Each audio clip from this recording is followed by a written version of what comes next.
最近学到了一个泡芙超级简单的做法，今天来试一试看能不能成功。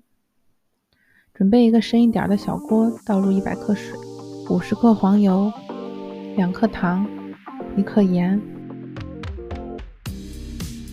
大火烧至沸腾，30秒后调小火，一次性倒入提前筛好的63克低筋面粉，倒完立刻用手动打蛋器迅速搅拌成烫面团，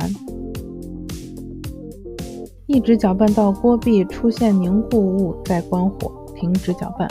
我怎么搅锅壁都没有出现凝固物，所以搅了大概4-5分钟就关火了。面团一直放到不烫手的温热状态，这步很重要，一定要等面团放凉一点再进行下一步，否则鸡蛋加进去就会被烫熟。分3次加入150克鸡蛋，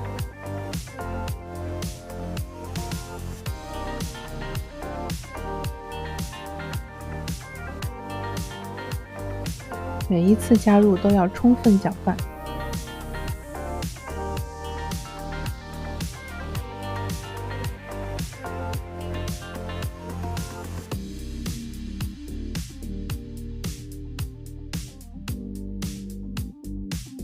搅拌好的面团状态应该是提起打蛋器呈倒立三角。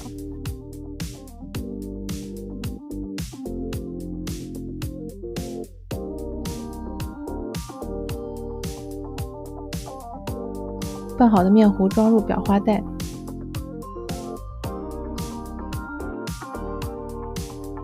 挤到铺好油纸的烤盘上，挤成圆形。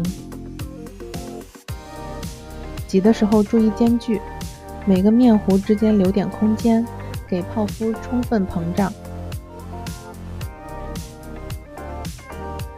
烤箱提前预热，烤盘放入烤箱中层或中上层，190度至200度烤20到25分钟，根据自家烤箱的脾气来调节。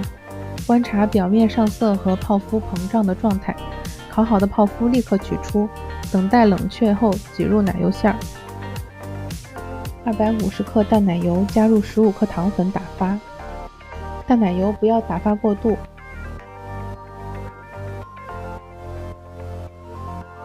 打发至这样有细细的纹理就可以。这个比例做出来的淡奶油不会很甜，喜欢更甜一点的可以增加糖分的量。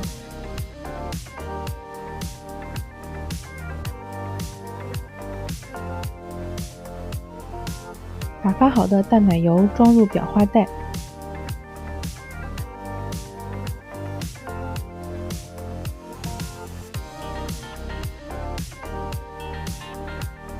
用筷子在泡芙底部戳一个小洞，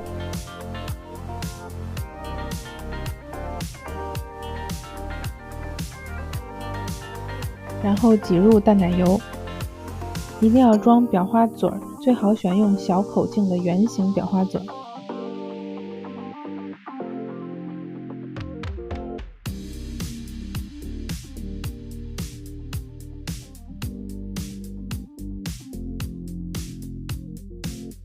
切开看看，我的这个没有烤得很空心，但是味道非常好吃，冷藏之后吃口感会更好。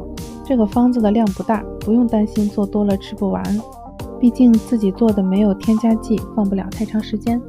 谢谢大家收看，我是小蛙，我们下期再见。